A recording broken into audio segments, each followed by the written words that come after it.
안녕하세요. 정유국 목사입니다. 오늘부터 신약 뼈대 잡기를 좀 시작해 보려고 합니다. 근데 신약 뼈대 잡기를 하기에 앞서서 구약을 설명하던 방식과 신약을 설명하던 방식이 조금 다를 거예요. 왜냐하면 구약 성경은 그래도 나름 어떤 연대기적인 시간 흐름상에서 있었던 어떤 인물들의 순서와 어떤 사건들의 순서가 약간은 그래도 시간의 흐름을 따라서 일목요연하게 흐르는 점이 있거든요. 근데 신약 성경은 뚜렷하게 이렇게 특히나 예수님의 행적은 시간순을 이렇게 딱 정확하게 집을 수 있는 부분도 있지만 그러지 못한 부분도 있어요. 그래서 뭐 이렇게 앞에서 나왔던 사역 같기도 하고 어디 뒤에서 사역한 것 같기도 하고 이렇게 시간 배열을 하기가 좀 어려운 말씀들도 좀 있거든요. 그러나 그럼에도 불구하고 사복음서 안에서 예수님의 행적을 쫓으면서 지역적인 부분에서 행적을 쫓으면서 그 역사의 뼈대를 잡을 수 있는 부분이 있기 때문에 제가 신약의 뼈대를 잡을 때는 지도를 중심으로 그리면서 일단 예수 그리스도의 행적을 쫓고 그 다음에 그 제자들 베드로와 뭐 빌립과 바울과 이런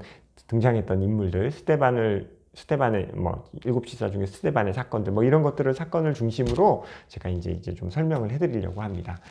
그런데 조금은 이제 생소하실 수 있는 방법일 것 같아요. 일단 지도를 그려야 되고 그 지도를 좀 외워야 되는 부분이 있거든요. 그러나 너무 뭐 많지 않고요. 어렵지 않고 제가 쉽게 설명드리면서 갈 수 있도록 하겠습니다. 그러니까 쉽게 할 수 있도록 할 테니까 잘 따라와 주시면 감사하겠고요.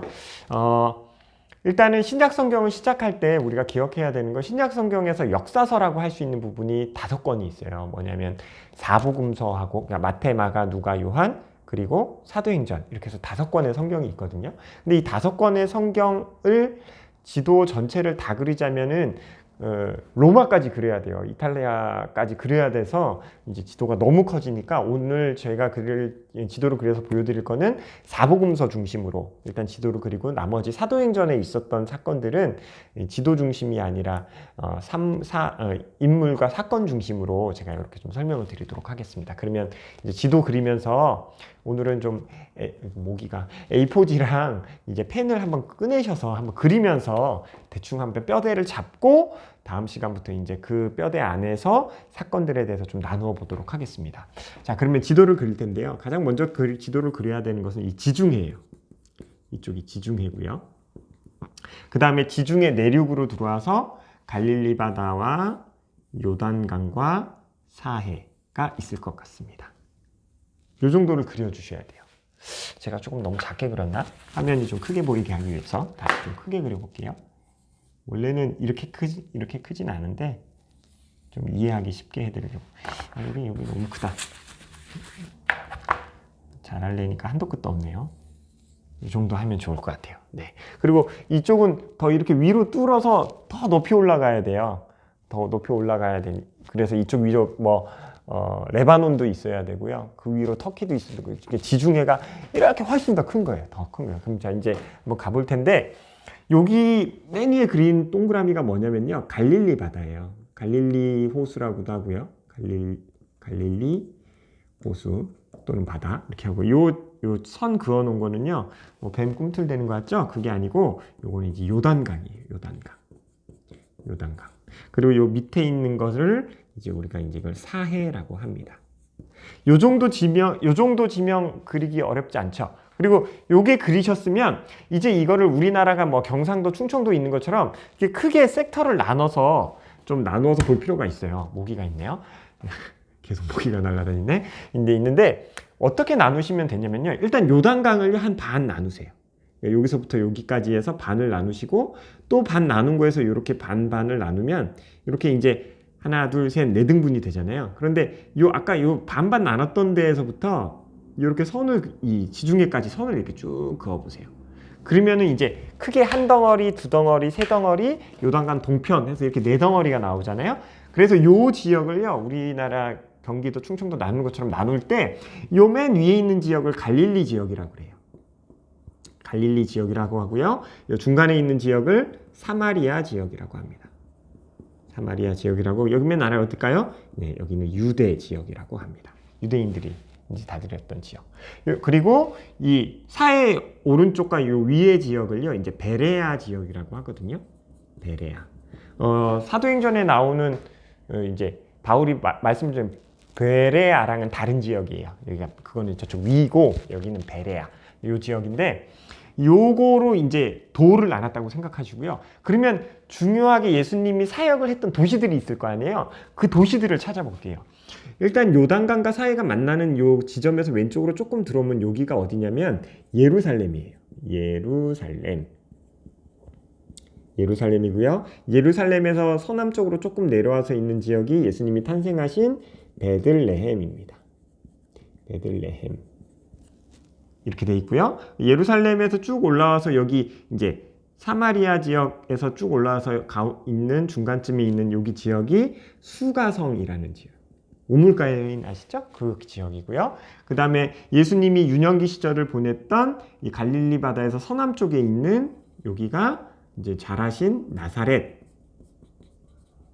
나사렛 지역이고요. 그 다음에 갈릴리 바다 북서쪽에 여기쯤에 있는 지역이 이제 가버나움이라는 지역입니다. 이제 영화 아시죠? 가버나움 그 지역이라고 보시면 돼요. 이제 끝났어요. 지도는 요 정도만 외우시면 돼요. 그럼 여기 위에서 예수 그리스도의 행적이 어떻게 되셨는지 우리가 지금부터 좀 살펴보도록 하겠습니다. 저번에 구약을 1시간 했더니 그 청취율이 엄청 떨어지더라고요. 제가 그래서 이걸 빨리 하도록 할 테니까 다른 내용은 이제 다음 편부터 깊이 들어가고 일단 행적만 쫓으면서 어떤 사건들이 있었는지에 대해서만 간략하게 말씀드리도록 하겠습니다. 예수님의 이야기를 할 때 가장 먼저 얘기해야 되는 것은 어디냐면요. 탄생의 이야기인 것 같아요. 이거 색깔을 좀 다르게 해서 설명을 드리겠습니다. 예수님이 태어나신 지역 베들레헴 1번 탄생.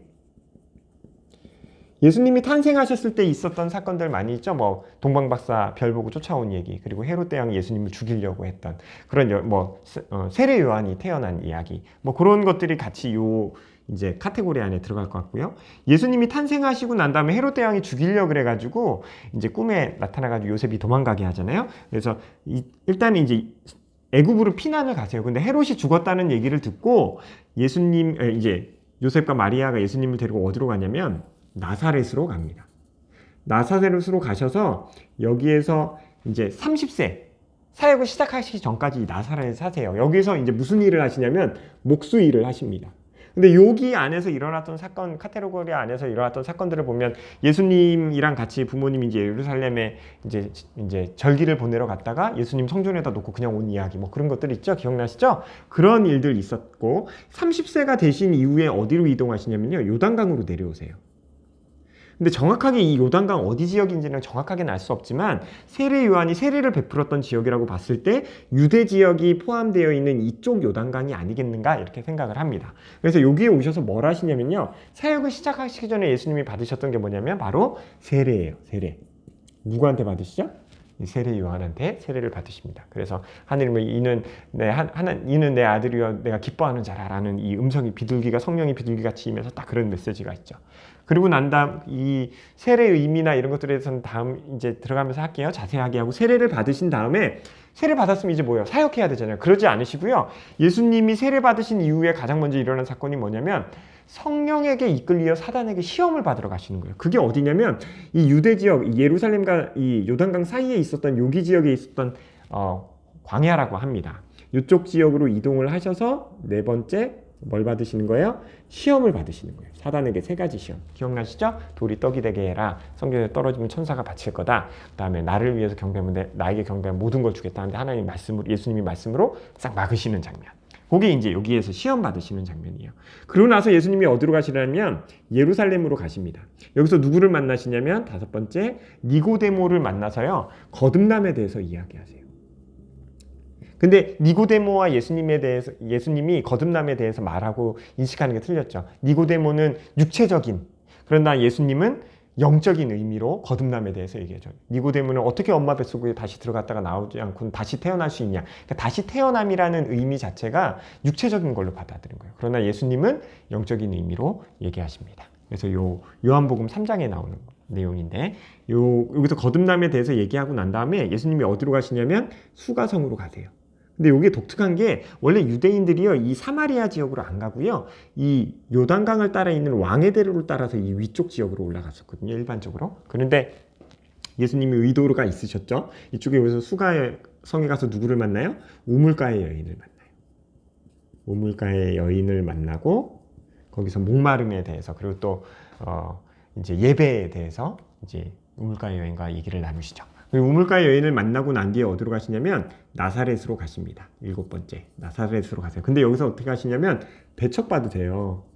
배척받으신 이유가 뭐냐면 나사렛에서 뭐 선한 게 나겠냐. 그리고 예수님이 막 사역을 하니까 마을 사람들이 예수님의 부모님 이제 가족들을 찾아가가지고 니네 아들 좀 말려라 막 그러니까 엄마가 찾아오고 막 그런 사건들이 있었죠. 그렇게 이제 배척받으십니다. 그리고 나서 예수님이 이제 선지자가 난 곳에서는 선기를 받지 못하는 귀하게 여김을 받지 못하는 걸 아시고 어디로 가시냐면 말씀에 응하기 위해서 가브나움으로 가십니다. 여기서 가시면서 이제 본격적인 공생의 생활이 시작됐다고 해도 과언이 아니에요. 왜냐하면 여기에서 가셔가지고 이제 12명의 제자를 세우시거든요.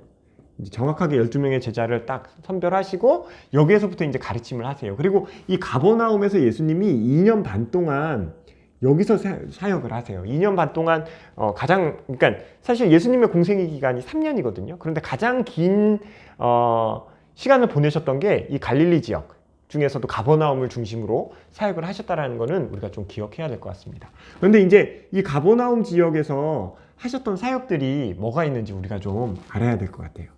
가버나움 지역에서 예수님이 이제 제자들을 세우고 여기서 가르치기 시작하실 때, 천국 복음을 전하기 시작하셨을 때 이제 산상수훈 마태복음 5장부터 나오는 산상수훈의 말씀들 이렇게 쭉 가르쳐 주시고요. 그 다음에 사단을 누르시고 귀신 축사 사역 사단을 누르심 이렇게 하면 좋을 것 같네요. 사단을 누르시고 그 다음에 비유로 가르치기 시작하세요. 비유하면 뭐 또 보세요. 그 밭에 감추어진 보화, 또 뭐 달란트 비유, 뭐 이런 것들 있겠죠. 이제 비유로 가르치기를 달란트 비유가 아니고 씨 뿌리는 비유, 죄송합니다. 밭 비유하고 씨 뿌리는 자의 비유 같은 것들로 이제 가르치기 시작하시고요. 그러고 난 다음에요, 예수님이 이 갈릴리 호수를 건너시는 장면이 나와요. 그러면서 이제 풍랑을 잠잠하게 하시는 장면이 나오거든요. 풍랑을 잠잠하게. 이제 풍랑을 잠잠하게 하시는 장면은 예수 그리스도의 신적 능력, 하나님의 아들의 신적 능력을 나타내는 장면입니다. 그러고 나서 건넌 다음에 나오는 이적이 뭐냐면 오병이어예요. 오병이어. 제자들하고 같이 무리를 다 앉힌 다음에 막 오병이 아시죠? 보리떡 5개와 물고기 2마리로 이제 많이 먹이고도 남은 거, 막 광주리 12광주리 남은 거 막 이런 거 나오시죠? 이런 거 나오고 그 다음에 이 오병이어가 끝난 다음에 예수님이요 인기 조사를 하세요. 사람들이 나를 누구라 하더냐, 그러니까 뭐 선지자라고도 하고 막 이렇게 얘기를 하니까 그래서 예수님이 그럼 제자들아 너희들은 나를 누구로 생각하냐 그랬더니 거기에서 나오는 게 뭐냐면 베드로의 신앙 고백이에요.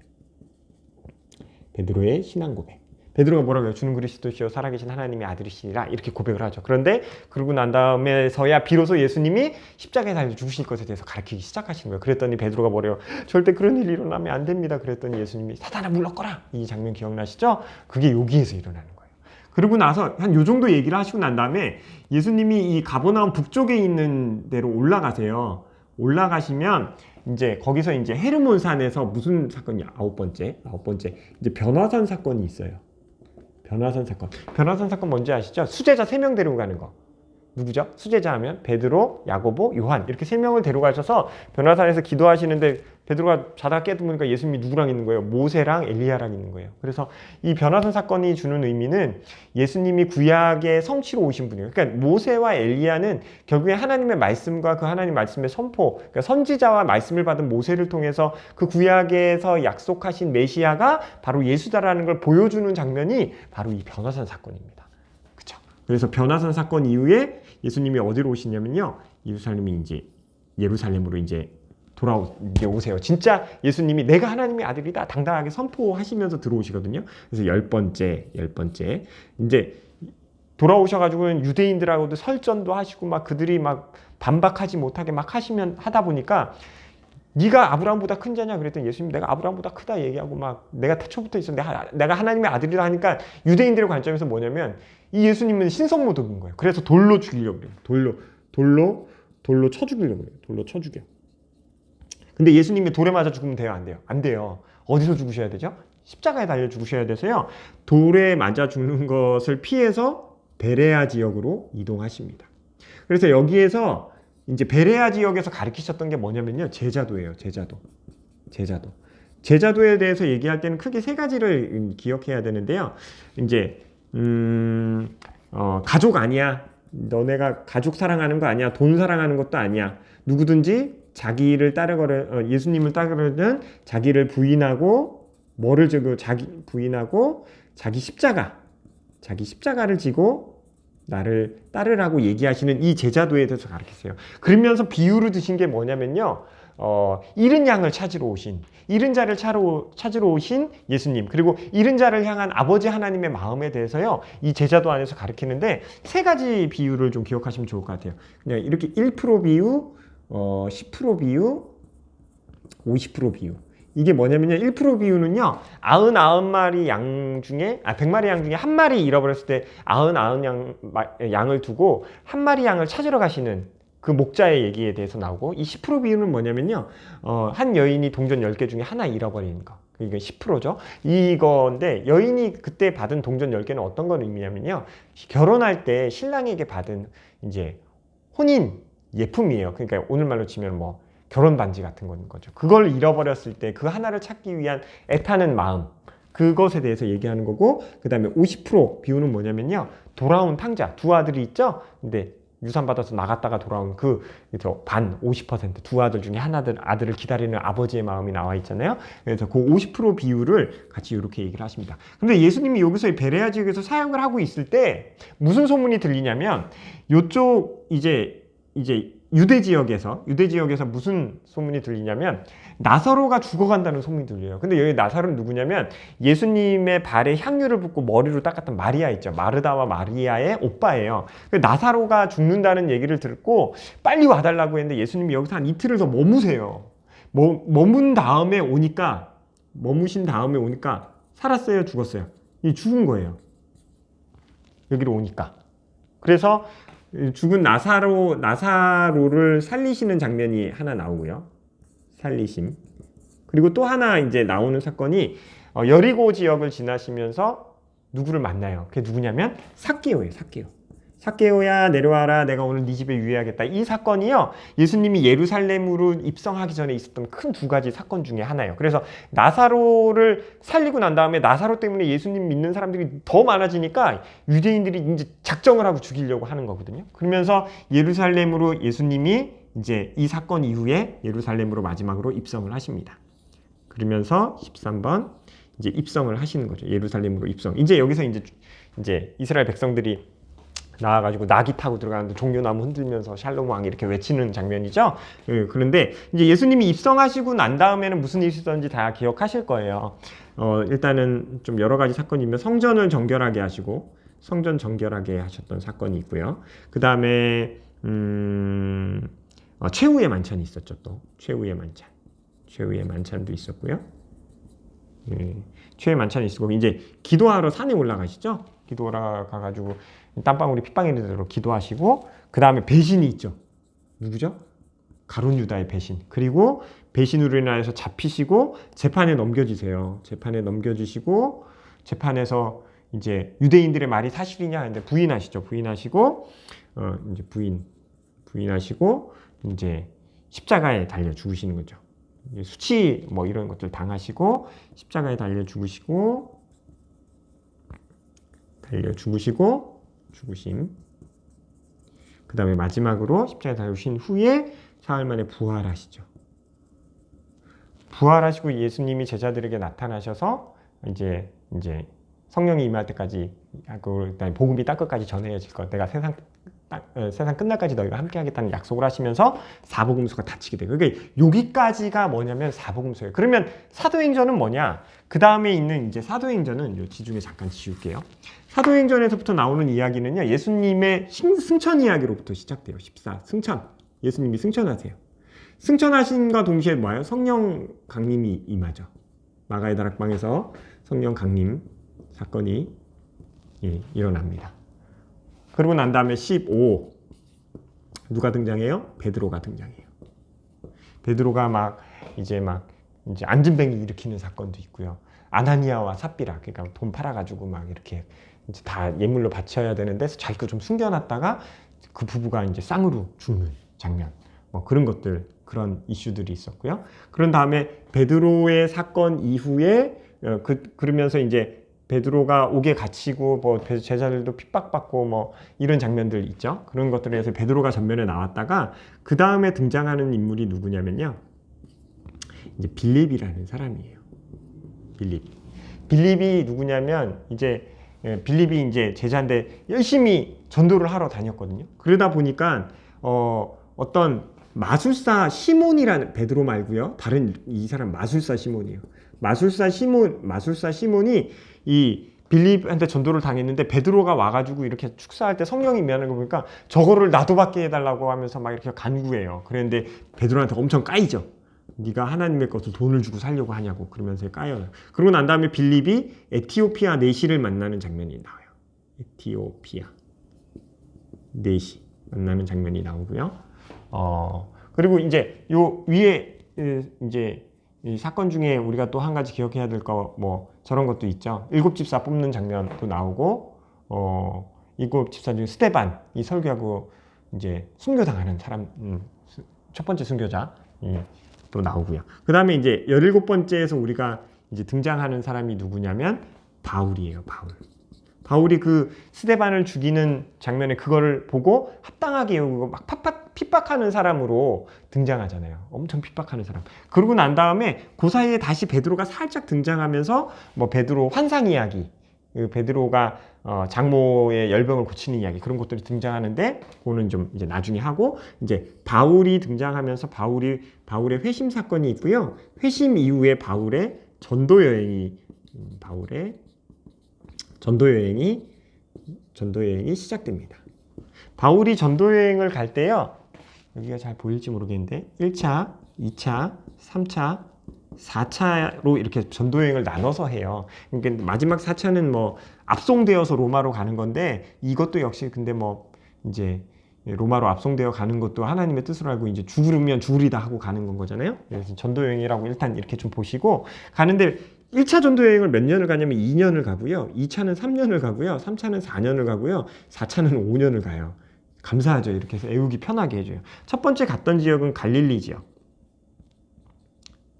이 두 번째 갔던 지역은 이제 아덴이랑 그 위쪽 지역, 마게도니아 지역. 마게도니아. 그 다음에 뭐 헬라. 아테네거든요. 헬라 지역. 아가 지역. 뭐 요 아가야 지역. 이쪽이고, 그다음에 네 번째 갔던 지역이요, 이제 아시아 지역이에요. 우리가 있는 우리 아시아 말고요, 그 터키 아래, 이스탄불 아래에 있는 지역인데 거기가 아시아 지역이고, 마지막에 이제 로마로 가는 건 거예요. 근데 이제 전도 여행 갔다 오고 나서 바울이 쓴 서신서들이 있는데, 1차 여행 갔다 오고 난 다음에 쓴 게 갈라디아서. 그 다음에 이제 1차, 이게 또 감사한 게 뭐냐면 1차 갔다 와서 한 권 쓰고요, 2차 갔다 와서 2권 쓰고요, 3차 갔다 와서 3권 쓰고 4차 때 4권을 써요. 근데 1차가 갈라디아서고요, 2차가 데살로니가 전후서를 쓰고요. 이제 아시아 지역에서 갔다 오면서 쓴 게 이제 고린도 전후서랑, 이제 여기서 이제 3차니까 3권 쓰잖아요. 그게 뭐냐면 다음에 갈 지역을 미리 편지를 쓰는데, 그게 뭐냐면 로마서예요.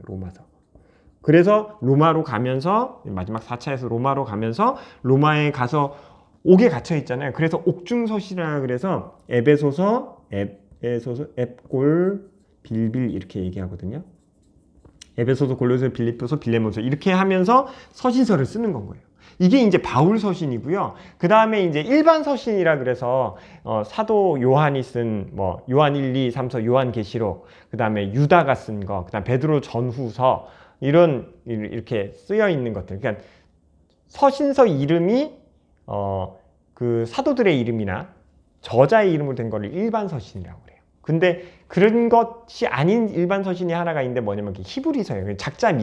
저자가 미상이에요. 정확하게 누군지 몰라요. 어떤 분은 뭐 바울이 썼을 것이다 라고 얘기하는데, 사실은 이제 정확하게 누군지 모릅니다. 그렇게 하면서 일반 서신이 나와 있고, 이렇게 이제 다른 사도들과 예수님의 형제가 쓴 유다가 쓴 서신서와 이렇게 바울이 쓴 서신서 해가지고 이렇게 총 27권의 성경이 이제 이 신약 성경에 나와져 있는 거라고 보면 좋을 것 같습니다. 이게 제가 지금 엄청 빨리 했거든요. 이거를 또 산으로 가고 싶은 마음이 막 엄청 많지만 중요한 행적을 쫓아서 요 정도만 일단 알고 계셔도요. 신약 성경의 흐름이 이런 흐름이구나 라고 잡으실 수 있을 것 같아요. 그리고 나중에 이 서신서들이 무슨 내용을 하고 있는지는 따로 제가 나중에 따로 한 권 한 권씩 서신서의 중요한 의미가 무엇인지에 대해서는 따로 제가 나중에 말씀을 드리도록 하겠습니다.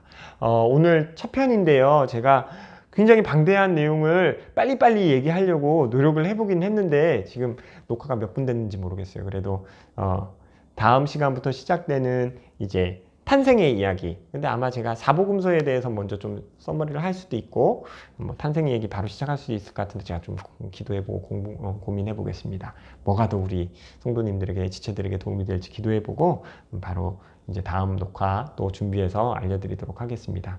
제가 준비한 건 여기까지고요. 오늘부터 시작되는 신약 성경도 기대함을 가지시고 여러분 마음 안에 성경의 줄기가 뼈대가 확 잡혀서 그 말씀으로부터 나오는 은혜가 우리 사랑하는 지체들에게 그 지체들의 마음 안에 풍성하기를 주님의 이름으로 축원합니다. 제가 준비한 건 여기까지고요. 다음 시간에 또 뵙겠습니다. 건강하십시오. 샬롬.